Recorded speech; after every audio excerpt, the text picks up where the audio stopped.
TV7 Israel News is made possible thanks to your generous donations. Shalom ve'erev tov, good evening. Welcome to our daily TV7 Israel News Bulletin broadcast from Jerusalem. U.S. President Donald Trump warns Iran that if he does not like the deal on ending the Ayatollah regime's nuclear aspirations, the war will immediately restart. U.S. Ambassador to Israel Mike Huckabee stresses that Israel doesn't require Iran's permission to defend itself against Hezbollah in Lebanon. And EU Commission President Ursula von der Leyen calls to expedite alternative means of delivery of energy products from the Middle East to Europe. U.S. President Donald Trump stressed that while the Memorandum of Understanding, or MOU, serves as a great deal, it is merely a prelude to negotiations that will demand the Ayatollah regime in Iran to concede its nuclear program, or else face a resumption of hostilities. Speaking alongside Egyptian President Abdel Fattah al-Sisi on the sidelines of the G7 summit in France, President Trump initially emphasized that the MOU would guarantee Iran's non-proliferation. It's a great deal for a lot of reasons, but number one, by far, 99.9% is they will never have a nuclear weapon, and you can't give Iran a nuclear weapon, and they will never have a nuclear weapon, so that's very, very strong. It's a very strong deal. Nobody knows what it is, but it's very strong, and most people seem to be very happy. Who's really happy is the market, because the market's gone up thousands of points over the last 4 or 5 days since hearing about it. And the Strait is going to be opening. It's already partially opened. It's going to be opening up soon in full over the next day or two. And the market has gone wild, and oil has come tumbling down. Oil is at $73 or $74, and it's getting to very close to where it was before the crisis. The difference is now we have Iran without a nuclear weapon. So we'll see how that all plays out. I think people are going to be very happy. President Trump was subsequently asked about reports related to hundreds of billions of dollars that would stream into the coffers of the Ayatollah regime, to include a fund of $300 billion earmarked for the reconstruction of Iran. We are not investing in it, and we do not have a fund. Are you asking Gulf countries? No, I'm not. If they do it, fine, but I would say they won't be doing it for a while until they find out the behavior. It's a behavior thing, but we are not investing. That's a false story that got picked up incorrectly from a statement that was pretty well made, I think. Maybe a little bit, could have been a little more accurate, frankly, but it's a story. We are not investing 10 cents. Amid broadly circulating assumptions about reasons behind the Trump administration's decision not to publish the terms of the Memorandum of Understanding, leaving room for much speculation at the backdrop of the Ayatollah regime's own disinformation campaign, publishing terms that articulate total American capitulation. This includes the aforementioned fund of $300 billion for Iran's post-war rehabilitation, the unfreezing of another $24 billion for the reopening of the Strait of Hormuz, and a list of sanction waivers that would allow the Ayatollah regime to export energy products unimpeded, alongside a long list of additional unfavorable concessions for little to no return.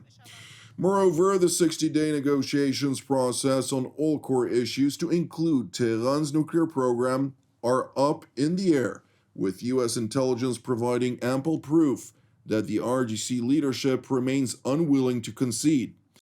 Meanwhile, when asked whether the wording of the MOU was finalized, President Trump evidently thought the reporter was asking about the final agreement, to which he responded with evident frustration.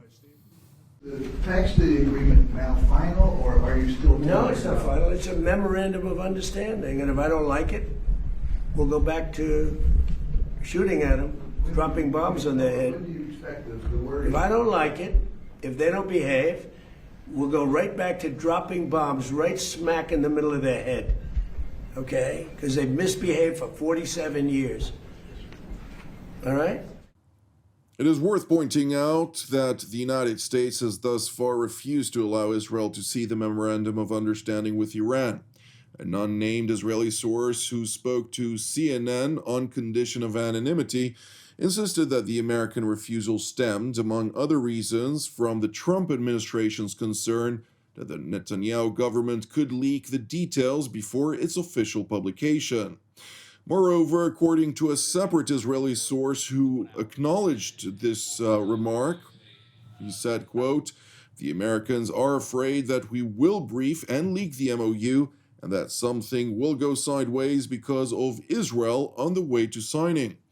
These separate statements by Israeli officials evidently illustrate the troubling state of President Donald Trump's trust in the Israeli Prime Minister Benjamin Netanyahu.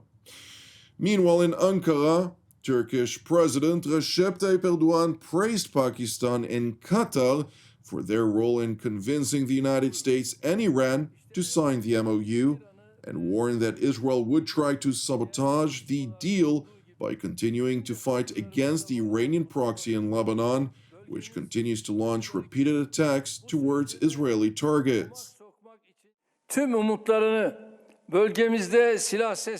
We know very well that those who have pinned all their hopes on the sounds of weapons not falling silent in our region will be disturbed by the climate of peace strengthening. As they have done many times before, they will do everything they can to create obstacles in this process. We see the statements made yesterday and today by the network of massacre, whose hands are stained with the blood of innocent Palestinians and Lebanese, as signs of this. Therefore, in the period leading up to the day the signatures are inked, it is necessary to avoid all rhetoric and actions that would escalate tensions, and to be extremely careful against acts of sabotage.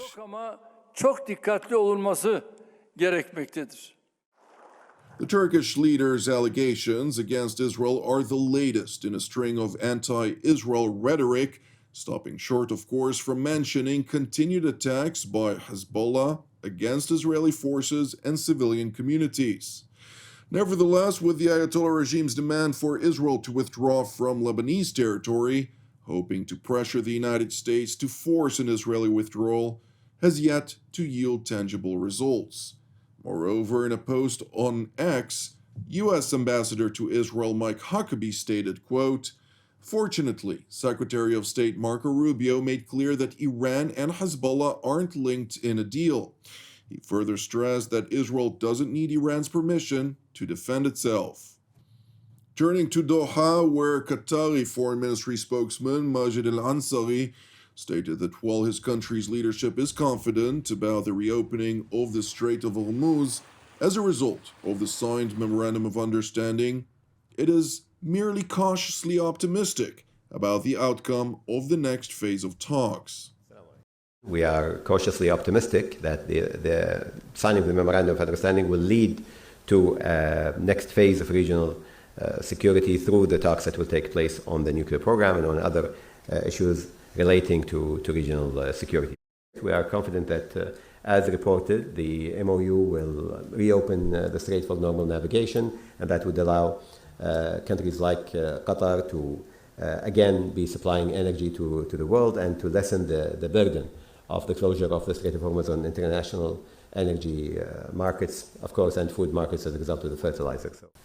Al-Ansari further revealed that the $300 billion to reconstruct Iran is included in the Memorandum of Understanding. Nevertheless, he shied away from any pledge by Qatar to participate in such a fund, insisting that it must be an international effort. Regarding the subject of $300 billion, of course, as you know, there is undoubtedly an economic aspect related to not only reconstruction, but to investment in general in light of the circumstances the region is witnessing. Currently, we cannot comment on the details, but what we can confirm is that any effort in this sense must be an international effort. But I confirm that no Qatari funds have been paid under this framework. It is, in fact, as we said, an international coordination to deal with the impact of this crisis. Returning to the G7 summit in France, where EU Commission President Ursula von der Leyen stated that the European Union would not lift any sanctions on Iran until the Ayatollah regime clearly shows a change of behavior. Moreover, von der Leyen stressed the necessity to focus on the reopening of the Strait of Hormuz as promptly as possible and to ratchet up major alternative projects to include IMEC, an acronym for the India, Middle East, Europe Economic Corridor, which is a multinational economic and infrastructure initiative designed to connect India through the United Arab Emirates, Saudi Arabia, Jordan, Israel to continental Europe. The priority now is implementation. The Straits of Hormuz must reopen and freedom of navigation must be restored, toll-free. This is essential for the regional stability and, of course, also for the global economy. The agreement should open the door to wider talks and lead to the end of Iran's nuclear and ballistic programs. And let me also underline that there can be no lasting peace while Lebanon remains in flames. We call for a genuine ceasefire and the full respect for Lebanon's sovereignty. This crisis also carries a clear lesson. Once again, we've seen our energy dependency being weaponized. So we will, in this framework, discuss how to reduce our dependence on transit through the Strait. For example, alternative export routes have been created that are more resilient and offer choices, and other routes will be built. For example, a typical one is IMEC.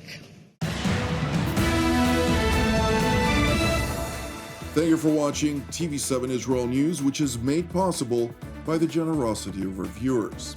I'd like to immediately take this opportunity to really stress that TV7 Israel is exclusively donation-based, and therefore if you're blessed by our productions and would like to help us produce additional programs on a regular basis, we would like to encourage you to support TV7 Israel with a donation. You can do so via our website at www.tv7israelnews.com. Please keep praying for the peace of Jerusalem and redemption of Israel. I'm Jonathan Hassan wishing you an Erev Mevorach, and God willing, until our next update, Shalom from Jerusalem.